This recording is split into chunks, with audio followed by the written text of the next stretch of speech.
we are looking especially at Pali inscriptions from that city. Now, I'm aware that I've seen that there are numerous people calling in or listening back in Myanmar, but not everybody will be familiar with Bagan and what it is. The capital city of the first kingdom of Myanmar, roughly congruent with what modern Myanmar today represents as a geobody. As Kate has said, we are especially looking at 12th and 13th century, although usually the beginning of Bagan would be set with the rise of Anoyata in the mid 11th century, 1044, until the arrival of the Mongols in the late 13th century. The city today is situated on a plain above the Irrawaddy River. We're looking at some 50 square kilometers where the real settlement is. The whole city with its craftsmen, artisans villages in the hinterland will cover possibly 100 square kilometers. What makes the cityscape still today are the roughly 2,500 Buddhist monuments that dot that plain. Mainly Buddhist stupas, temples, and monasteries and monastic buildings. In its day, and that takes me to my topic, it was a meeting place for Buddhists from around Asia, an international center of Theravada Buddhism, of Theravada Buddhist scholarship, and its art production, as you can see in the temples. So what I will do today is have a look at this cosmopolitan structure of Bagan, the actors, the people involved, and the various forms of interaction, and then zoom in on Pali, the role of Pali in that international cosmopolitan setup. And I will conclude with some of the implications, not quite conclusions as yet. As I said, it is work in progress. And I will specifically address or add some thoughts on Stephen Collins' Pali Imaginaire, which I think could be replaced with the evidence I'll be presenting today. Slide, it's hopefully not as terrible as it looks, or you might find it awful, I don't know. The setting of Bagan in this cosmopolitan Theravada Buddhist network around the Bay of Bengal. Some of the places will be mentioned in my talk today. So we have the biggest image is for Bagan, to highlight that one. And then you have obviously Bodh Gaya as a reference point, and Sri Lanka, the capital, Polonnaruwa, as another very important site of interaction. And inserted are some South Indian sites. I could have as well added Andhra for that purpose, but we do have clear references towards Tamil Nadu, towards Kanchipur, and that obviously Bengal, Eastern Bengal, Mainamati, Komilla. There were references and relations with Angkor, possibly what would be Lopburi, Haripunjaya, and Ligor, Nakhon Sri Dhammarat has emerged quite recently as another important center and place with which Bagan had connections. So looking at these areas, obviously Bagan is situated in the heartland of Myanmar, some 500 miles away from the coast, and the conquest of Anoyata of Lower Burma in the 1050s created that central Myanmar geobody of the kingdom. And more importantly, at least that is what the Myanmar chronicles tell us, the capture of the Mon king from Pegu or Thatone or anywhere, and his chief monk Shin Arahan brought the introduction of Theravada Buddhism to Bagan. Hard to confirm this story with independent sources, so you may take it or leave it. as there. The making of a state religion, so to speak, Theravada Buddhism as a state religion, starting with the conquest of Daton and the invitation to, or the abduction of Shin Arahan as the chief monk to facilitate the conversion of the Bagan kingdom, so to speak. We've seen northeast India, intensive relations to that area. Obviously, the site of Buddha's enlightenment at Bodh Gaya was a focal point, where several missions during the Bagan periods were sent to for repairs and simple veneration. In the opposite direction, we have numerous Indian and especially Bengali monks and artisans coming to Bagan, which not only shows in the architecture, but as some artist historians have argued, the early wall paintings at Bagan resemble the Pala Bengali blueprints so closely that it must have been Bengali artists at work. It couldn't have, these copies couldn't have been made by local artists. We'll see evidence of that on the next slide. And of course, we do have the replica of the Mahabodhi temple at Bagan in the center of the walled city, which was built in the 1210s. We don't know exactly when that was, but it was, as I would argue, it has something to do with safeguarding of the Mahabodhi site by the then king of Bagan at the time when the troops of the Sultans of Delhi overran northern India and destroyed the Hindu and Muslim monuments of that area. Another area of close contact I have worked on quite intensively is Sri Lanka and the capital of Ponalaruva after the liberation of the Tamil interregnum. Very, very close relationship, royal missions, monks and pilgrims. We find exchange of scriptures, we have exchanges of letters, transfer of ordinations, higher ordinations, transfer of lineages. We have a relatively substantial group of Ceylonese monks residing at Bagan. And in architecture, we find clear Sinhalese influence by way of the elephant platforms and the Setana stupa, which is also built on an elephant platform, actually, in the architecture of Bagan.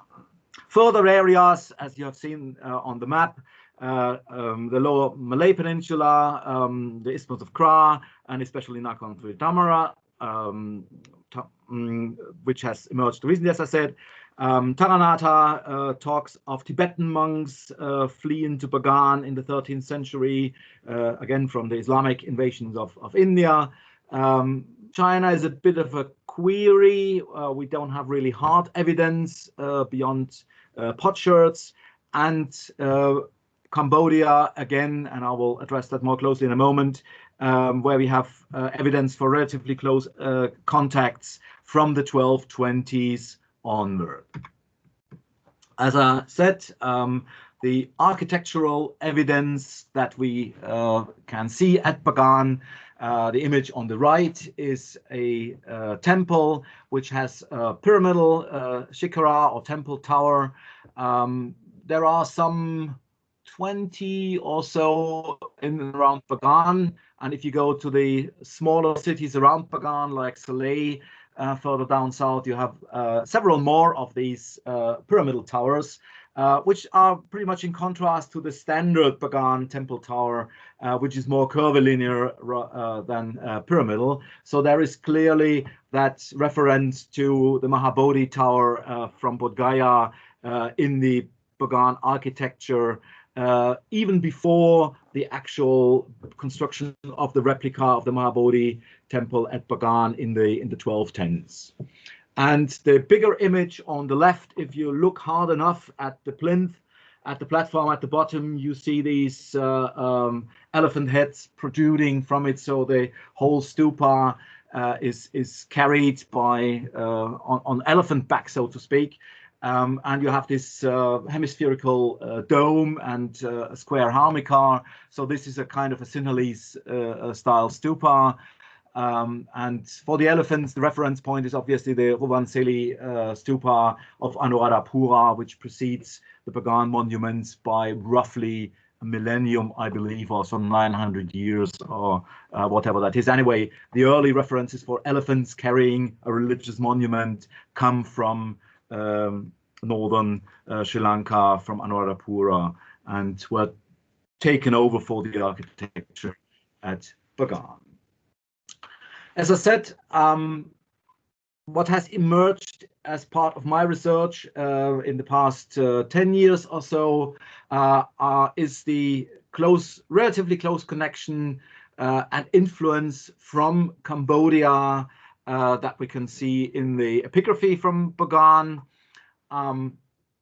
The standard reference point, so to speak, the story that everyone knows, if I may say so, comes from the Kalyani inscription. That's a record written by the Pegu king Dhammasedi in the late 15th century, when he instituted a reform, a purification of the Sangha during those years. And in the course of that reform, he had a long Pali and Mon, it's bilingual, document written, given some sort of a church history, if you would like to call it like this. From a Lower Myanmar perspective, that is important to be kept in mind. The Shin Arahant story comes from there as well. So any northern Myanmar Buddhist history actually has its root in Lower Myanmar, in Pegu. At least that is what they claim. But it has gone into the chronicles of Myanmar and has become the standard narrative of Buddhist history in Myanmar, the Shin Arahant story, and then the story of the purifications. And in this inscription, you find the famous episode from the late 12th century where a Bagan monk, Uttarajiva, traveled to Sri Lanka with his pupil Sabara or Chapata, and staying there. Uttarajiva passed away in Sri Lanka, but Sabara returned to Bagan after 10 years in the company of 4 monks. So to make it a full chapter of 5, which is required for a valid ordination ceremony. And these 4 monks are named Tamalinda, allegedly Cambodian, Ananda, South Indian, Rahula, Sinhalese, Sivali, Bengali. The group, according to this story, presided over a reordination ceremony at Bagan, backed by the king, organized by the king himself. But apparently, that's how the story ends. The majority of the Bagan Sangha evaded that ceremony. They had issues with that sort of thing. So nothing came out of that reordination and ordinating the Bagan Sangha according to the Sinhalese tradition. What is crucial for my work is the identification of Tamalinda as the son of Jayavarman VII, the king of Cambodia. It was Sudes who did that in the 1930s, and this standard story, this identification stayed. I think any history of Southeast Asia, early Southeast Asia you open, you'll find that reference mentioned. The king of Cambodia was a monk and took part in purification of the Sangha at Bagan. That was the kind of crucial or key story to define the link between Bagan and Angkor.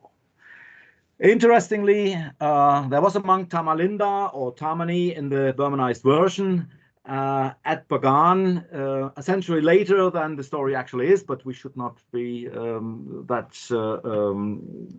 exact with the dates, obviously.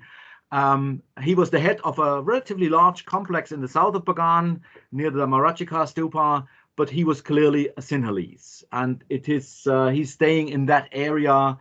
You'll see the map in a moment, where the Sinhalese monks actually had their mainstay at Bagan. So Tamani is a historical figure, but he's certainly not the king of Jayavarman VII, nor a Cambodian. He was a Sinhalese, and he was part of that large Sinhalese group, or the Sinhalese Sangha, as you might see it, staying at Bagan over a longer period.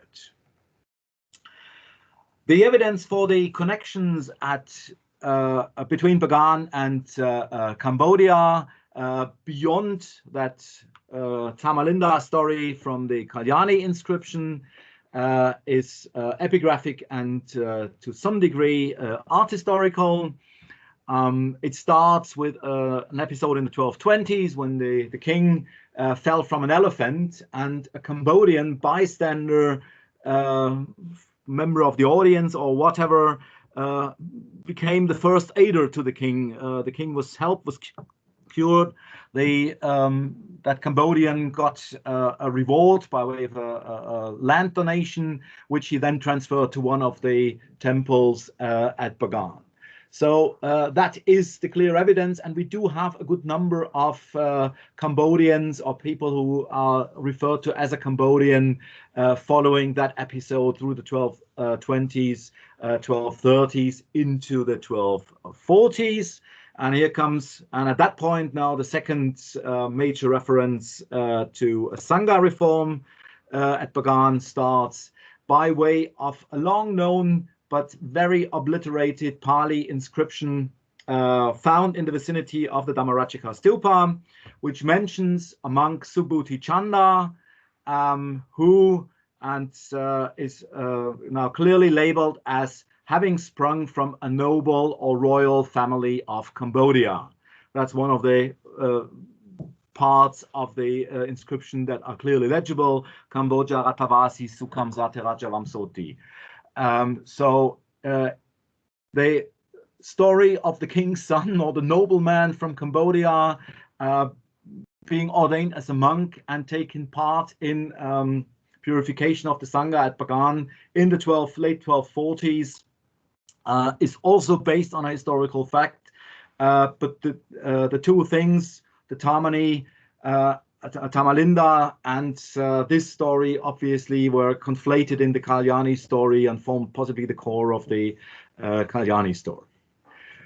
At the same time, in the late 1240s, 1248, we find a Thakin Jun, which translate as Venerable Khmer, Mahathir, at Bagan. He's anonymous, he's just referred to as that, and he received support from a princess who also was known as Princess Cambodia, Asor Jun. But there's clearly no Cambodian blood in her. She was the daughter of, she comes in the matrilineal line of the kings of Bagan, and so her ancestry, her pedigree is entirely Burmese. But she was known as Asor Jun, as Princess Cambodia, possibly for her support to the Thakin Jun, to the Venerable Cambodia. So the two seem to have gone into a kind of an alliance, at least by name, that can be said.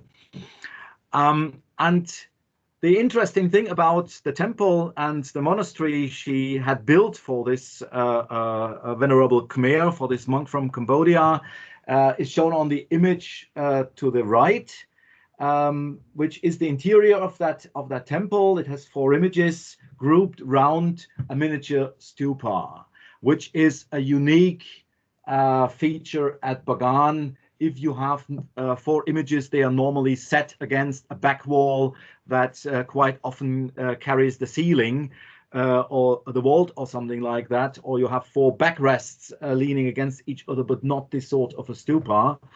I was looking for some Cambodian evidence for that, but the closest I could find were stupas from Lopburi. So it points towards the east, but it is not entirely clear, the more so since we have similar kind of arrangements, a central stupa with 4 images on all 4 directions of the compass from Nepal and from Tibet, actually. So this connection between the temple and Cambodia is not as clear as I would like to have it, basically. I have in an earlier paper that was a couple of years ago, argued that, in fact, the introduction of Theravada to Angkor and Khmer lands more generally may have worked through Bagan from the 1220s. We have that phenomenon at Angkor that beginning with Jayavarman VII, who was a Buddhist or half a Buddhist, the courtly Hindu cults were being replaced by the more popular Theravada Buddhist cults. There were ebbs and flows for that. It's not certainly not a straightforward development.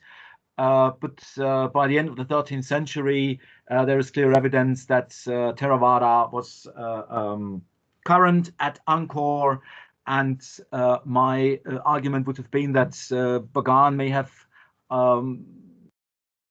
presented or functioned as some sort of a relay station to transmit Theravada from the Bay of Bengal, from the Sinhalese foundations to into Khmer lands in the course of the 13th century. I am not so sure about this anymore. The evidence is relatively thin. It builds on thin ice technically. Right.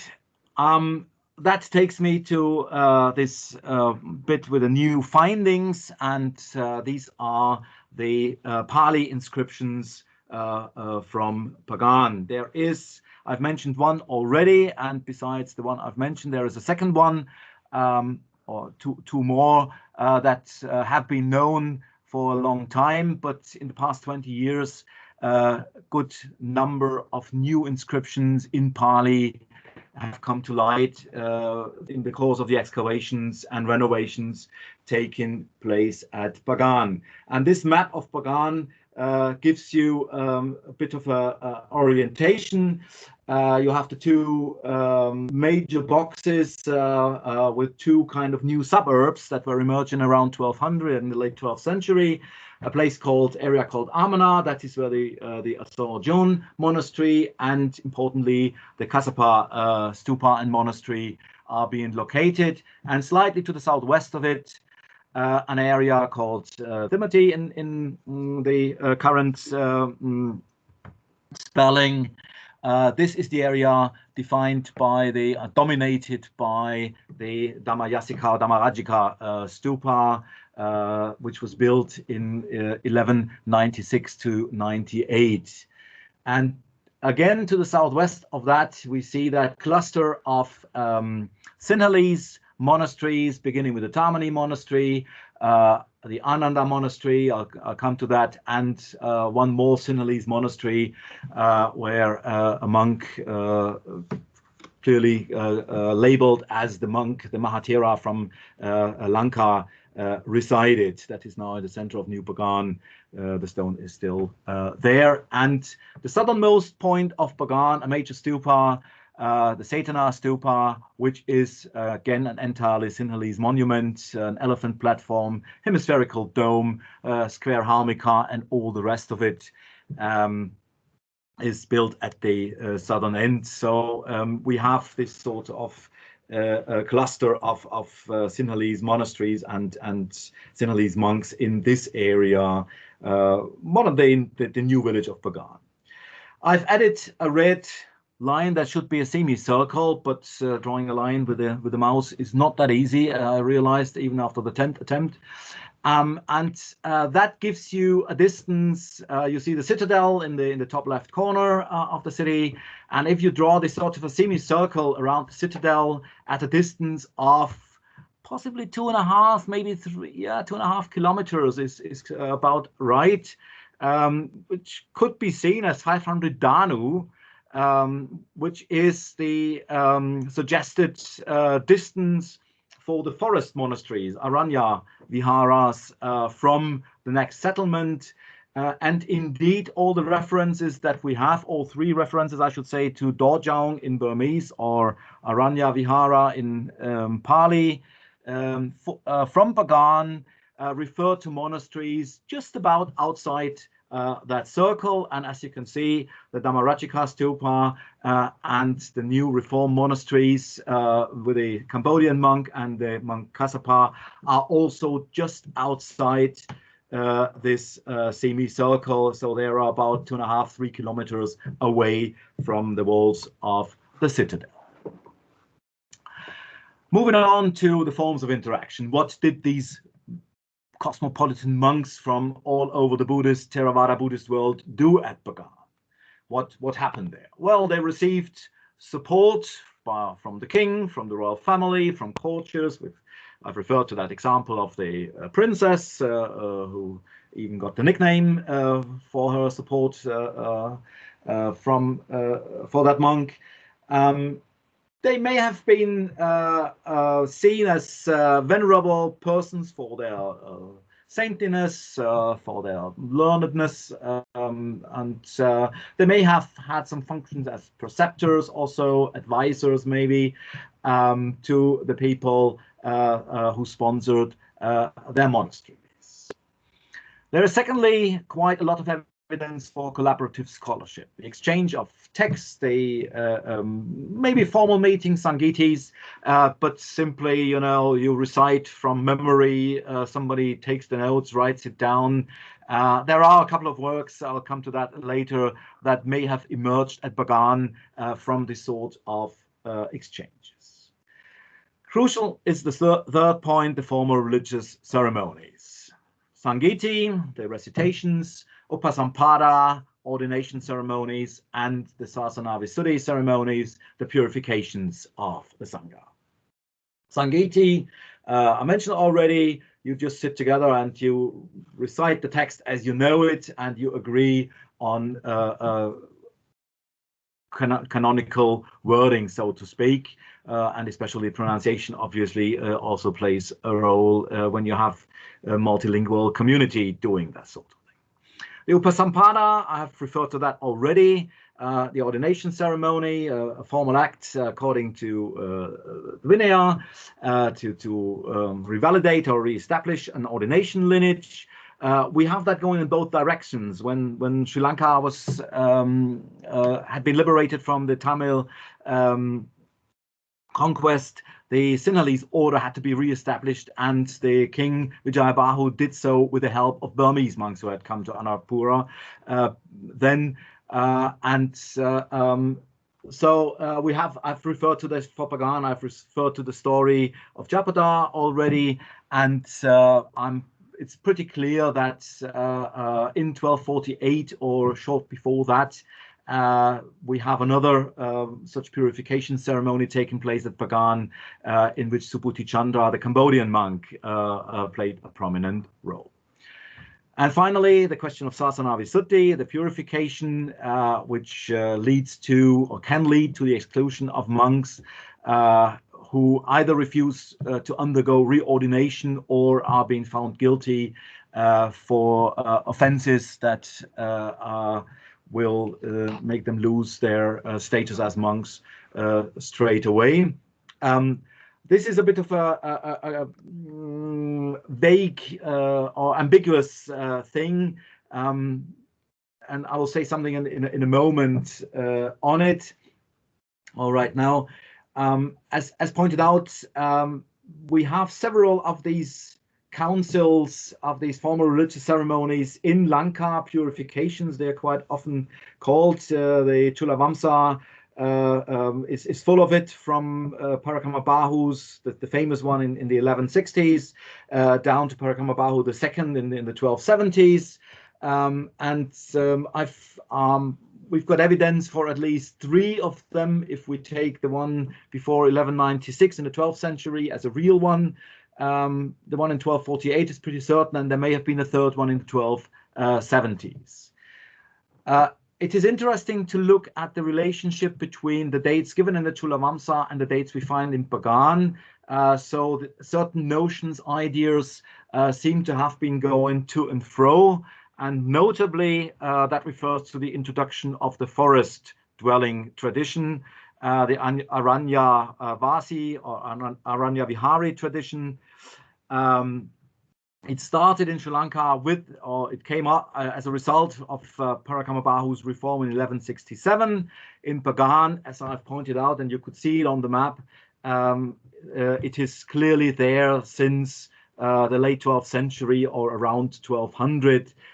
These two new big sites, Amana and Dhamati, sprang up around 1200, and they sprang up as Aranya Viharas, to stay apart, to stay at a distance from the political center in the citadel.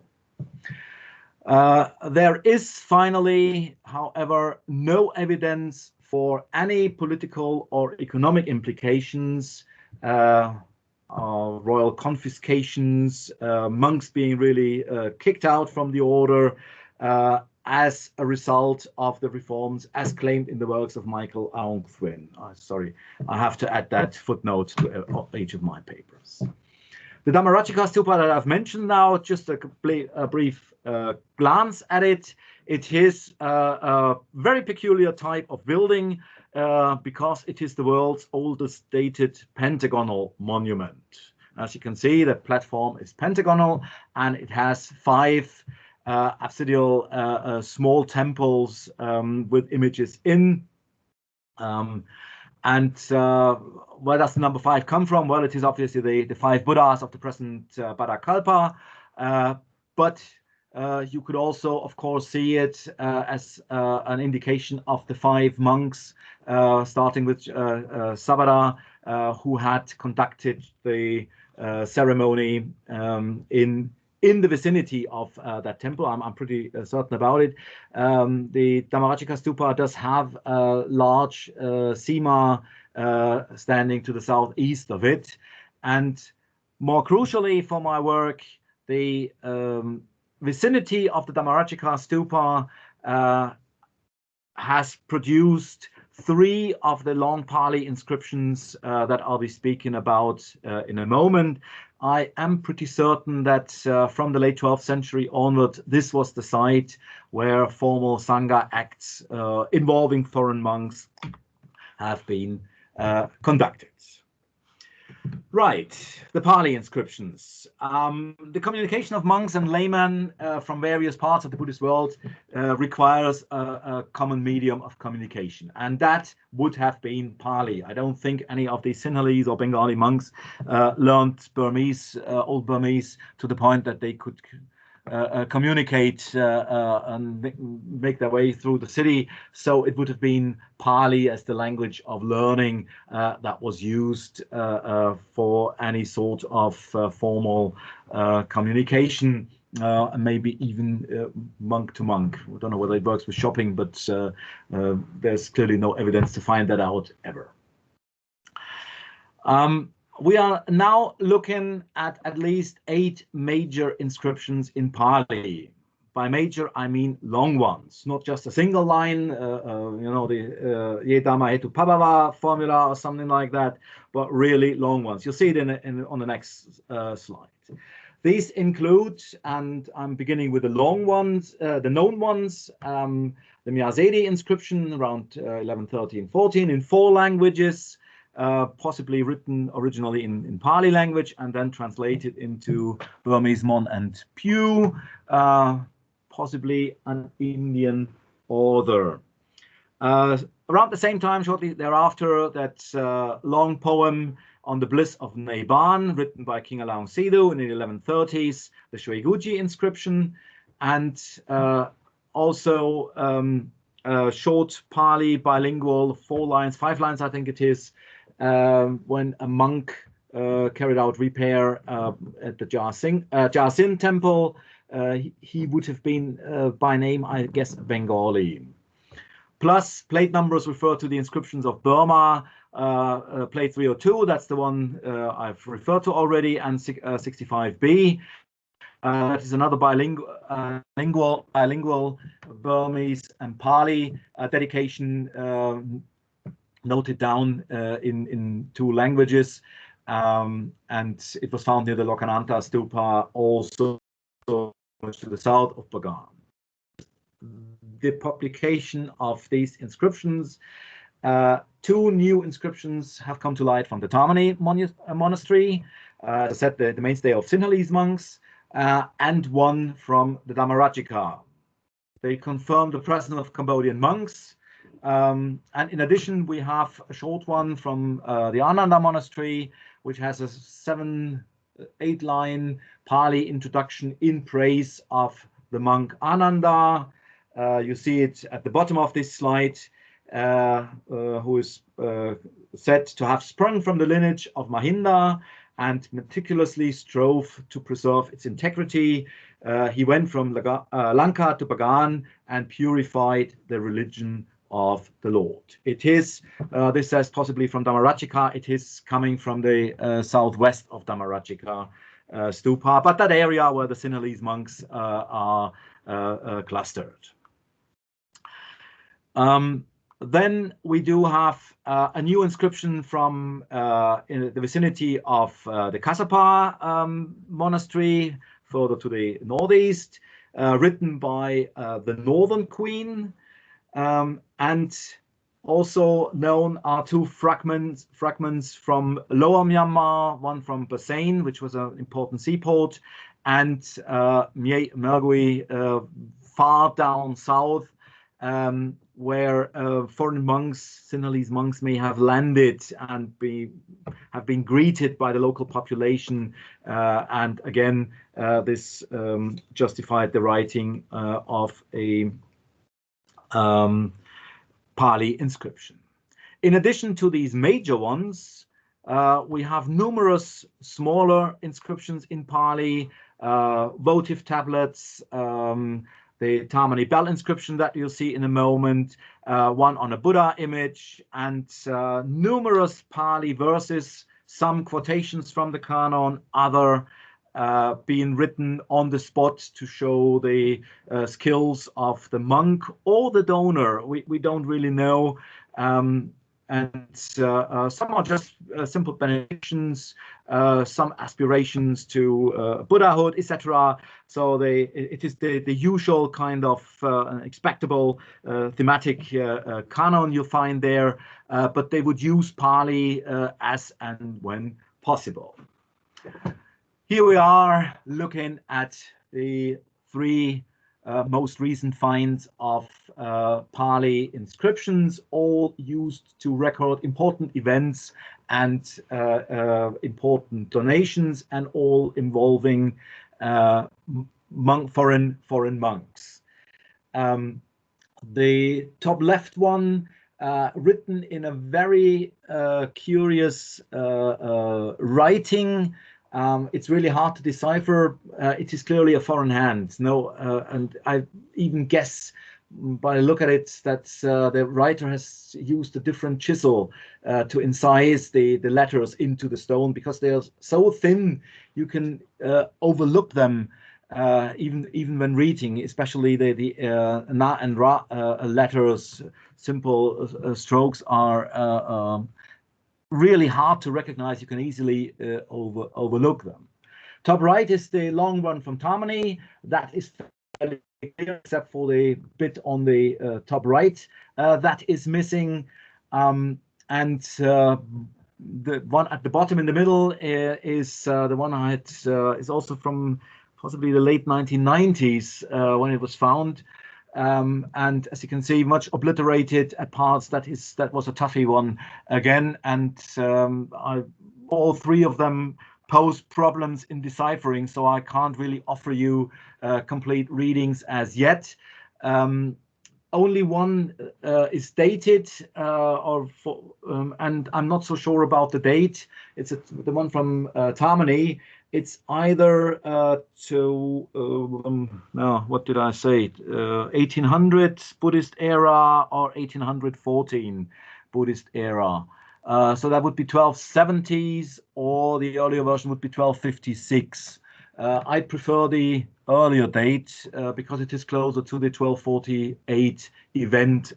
Obviously, it would make more sense, but it could be the 1270 either. You now see where the third potential ordination comes from. This refers to a monk who'd been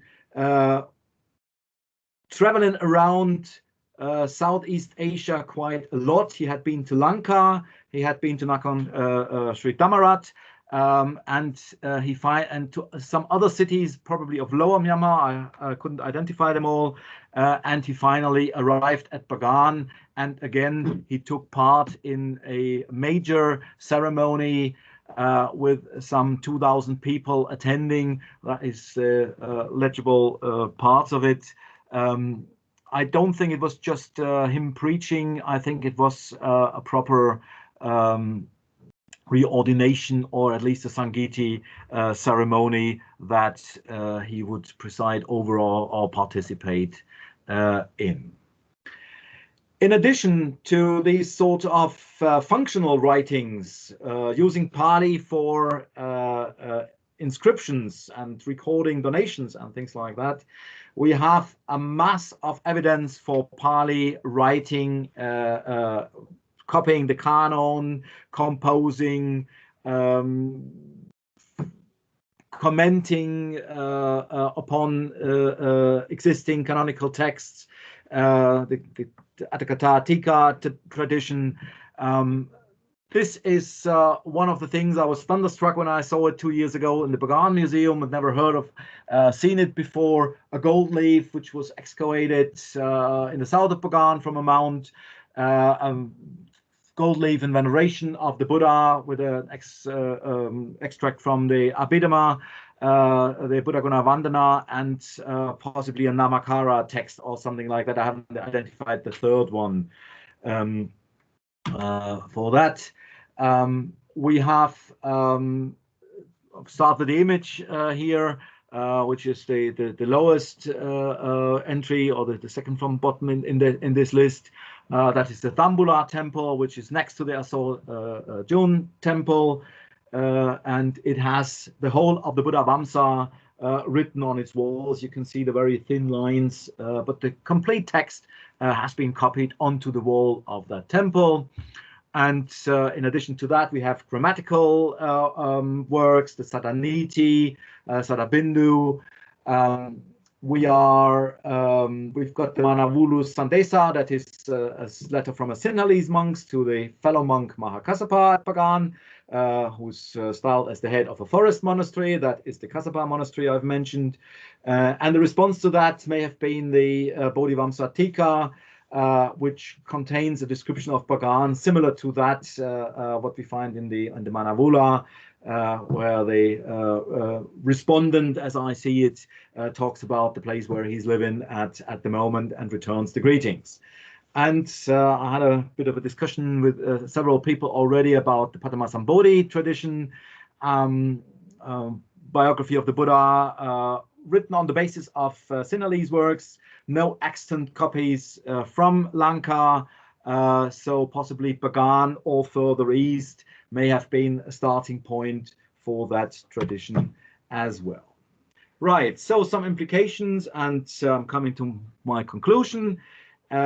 Pali, as you could hopefully see, wasn't a dead language, the language of scholarship, canonical scripture and their studies, grammar, subcommentaries, etc. It was very much a living language, one that enabled monks from various parts of the Theravada Buddhist Ecumene to communicate, and it also served as a medium to record important events which involved monks from outside Bagan or whose mother tongue was not Burmese.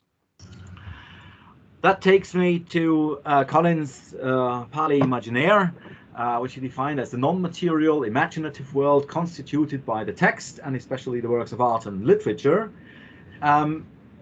My one issue with this Pali Imaginaire is that it is some sort of very determining the course of Buddhist history. First, it is obviously canon-based, and it's irreversible. Once it has reached to some area, the canon and Pali arrived there, and they stayed and were accepted. It is that argument which you will find that we have that Pali inscription from is it Sukhothai, early 14th century. So certainly there was Theravada Buddhism at Sukhothai. Similar, we have a Pali inscription from Angkor. So by the early 14th century, Theravada Buddhism had arrived at Angkor, and it was there. This is to a historian, this is much too historical, and it doesn't allow for the dynamics and the potential for change and development, the ebbs and flows of that.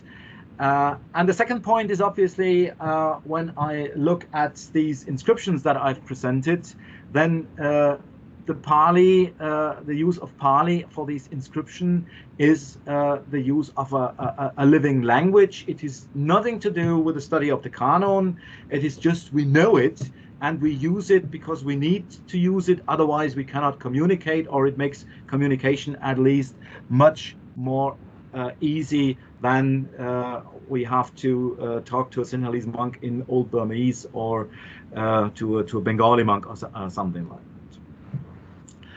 that. Collins shares that sort of text-based or text-biased approach and method of Oriental philologists.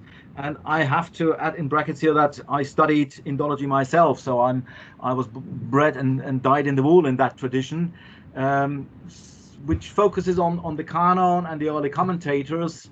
If you read the books of Gombrich and Bechert and others, you have that sort of classical Pali and its scholarship, which ends around the year 1000 or maybe 1200. And then we go into modern Buddhism, modern Theravada Buddhism, Buddhist modernism, Protestant Buddhism, etc., kicking in again late 18th century or 19th century or something like that. In between, Theravada Buddhism has no history. And I take the liberty to reject that approach to Theravada Buddhist history from and on the basis of the stuff I have been looking at. So, my conclusions. First of all, the centrality of Bagan for Theravada Buddhism and the Theravada Buddhist Ecumene. From the mid-12th century latest, Bagan was, as a place, a Buddhist cosmopolis, a home for monks and visitors from all these areas, and certainly a center of learning. It may have acted as a relay station for the further spread of Theravada Buddhism to mainland Southeast Asia. However, I would have emphasized this statement more forcefully than I would do it today. There is a possibility that Bagan has taken that function, but the evidence is relatively thin. Thirdly, the religious ceremonies, the formal Sangha acts that were conducted at Bagan, so far they have been overlooked. Definitely the one in 1248 and the possible second one in the 1270s. Usually people refer to the Kalyani inscription, but there is contemporary evidence for them available now as well. Fourthly, and that is the major point I try to make today, is the strong showing of Pali as a language of practical use at Bagan, in inscriptions, in letters, in verses of veneration and benediction, etc. And it was, as clearly a lingua franca for the ecumene. It was used whenever, in the case of Bagan, whenever non-Burmese speakers were involved. It also gives a hint to the scope and possible the quality of Pali scholarship at Bagan, which has, and this was my final point, pretty much overlooked and neglected by philologists so far, who prefer to concentrate on the textual basis rather than on the kind of historical documents. Some of them they have not been aware of until quite recently, but even in the 1980s or so, when Bechert wrote his works and I alerted him to the fact that there are Pali inscriptions, he still continued to neglect that evidence in his works. Thank you very much for your attention. I'm looking forward to your questions right now. Oh, I've gone massively out of time.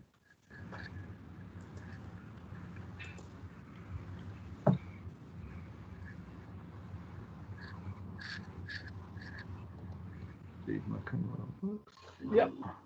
Well, thank you very much, Tilman, for this fantastic talk. We do have just a couple of minutes. I wonder if you have time to answer maybe one or two questions. Yeah, I'm ready for it. I'm absolutely ready for it now. Okay, great. So everyone, please keep in mind the Q&A is being recorded. There are two ways to ask questions. One, you can press on the hand icon on the floating menu bar on your screen, or you may put your question into the chat. I know that Atulya Nana has had a question since early in the talk. So Okay. Atulya Nana, do you want to, if you want to speak your question, please unmute yourself and do so. Otherwise, I do see a question that you've placed in the chat. So maybe if I will read that one first, and then you can jump in if you have something else to follow up. So Atulya Nana's question in the chat is, hi Tilman, please detail on nature of the Sasana Visuddhi Sangiti. Is it similar to the one which took place during Emperor Asoka's reign? Okay. Sorry, where is that on top of the question? It's in the meeting chat. Oh yeah. Please detail on the nature of the Sasana Visuddhi Sangiti. Okay. That would be the starting point for another 1 hour lecture, I'm afraid. First of all, yes, they followed the model, the references to the way Ashoka conducted the Sasana Visuddhi ceremony is usually there. Not in these Pali records as far as I'm aware, but there are at least 1 or 2 references to Ashoka in the inscriptions. So he's clearly there as a model emperor and as a role model for how to run a Sangha reform or a formal Sangha act. For the actual details of the reforms I've been looking at, as I said, we are not really on safe ground. The first reference is the Kalyani inscription, which clearly says, yes, the king behind, and but in the end it was a failure because the 5 monks who were supervising it quarreled among themselves. One went layman again, and so on and so forth. So it came to another thing. This was a reordination and would have actually resulted in the eviction or rejection of monks who do not follow it, but seemingly that's what the story says. The local Sangha, the Bagan Sangha, was strong enough to ride it out and just wait until these guys have gone. This is the chronicle or the historiographical narrative that we're looking at. The references to the reforms in the Pali inscription are just the word as such. You've seen the quotation. It was Sangam Visodhayi. He purified the Sangha. There you go. So what did he do? I suspect it would have been overseeing a reform movement. A reordination ceremony, possibly involving numerous young monks, rather than anything more than that. Does that answer the question? Well, Atulya Nana, let us know if you have a follow-up to that. Maybe in the meantime, Anthony Scott, would you like to unmute yourself and ask your question, please? Sure. Thank you for the fascinating talk, Professor. One of the problems I kind of have with the Pali Imaginaire is that it kind of takes Pali as a language that can exist on its own, and Pali is always, a second language. No one's kind of born speaking that. So I wonder, when you say that it's a lingua franca, you mean only as a written language? Because if you think of a Sangiti, the pronunciation differences in Pali might have caused some real differences, and so it seems like it would be hard to say that it was a lingua franca in terms of oral communication, but maybe in terms of written communication. Thank you. Yeah, I would really see it as a language of day-to-day conversation. If you have these various communities, and as you could see, there was a substantial cluster of Sinhalese monks residing at Bagan. They would speak Sinhala to each other, but as soon as there were the headman of the local village or some Burmese monks who came round from the monastery 500 meters away, they would have to resort to Pali for their conversations.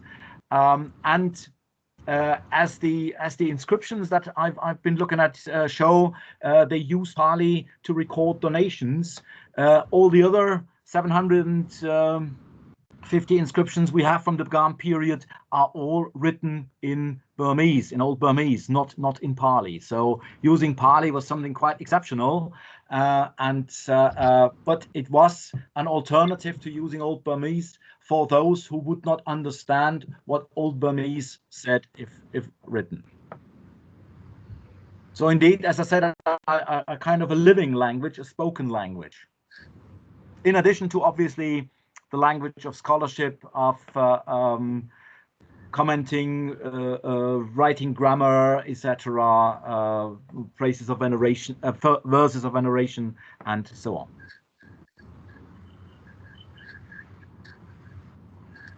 Thank you. Tilman, do you have time for one more question? Absolutely. Okay, great. Aleix, would you please unmute yourself and ask your question?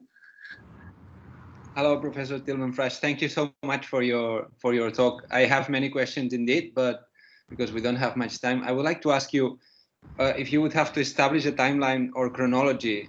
When did Pali become a lingua franca, and when did it cease to be a lingua franca? Is that after the Bagan Empire, Pali was no longer used in transactions between Sri Lanka and Burma, or it continued for a few more centuries?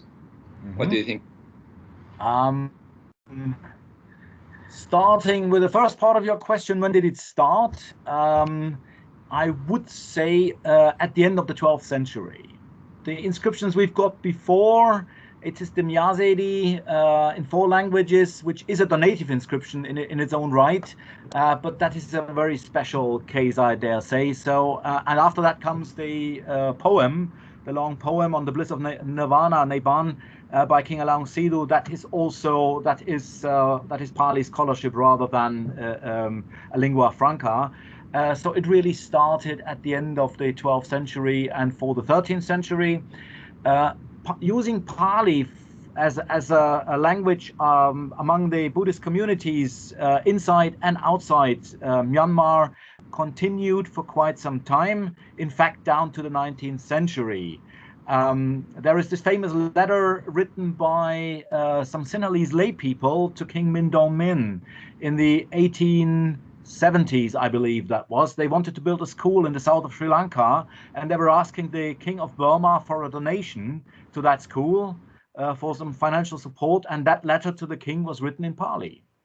So it continued, and from the post-Bagan period, we do have possibly half a dozen more Pali inscriptions that I am aware of. I don't claim to know them all and may have overlooked 1 or 2 or 3 of them, but this is, we clearly have more Pali inscriptions from the Bagan period, from the 13th century, than we have for the 6 centuries following. Thank you so much. Thank you very much. Thank you very much, Tilman, and thank you for everyone as well for your patience. We are over time now. I wonder if maybe we should just close off the session. Kate, do you have some closing remarks?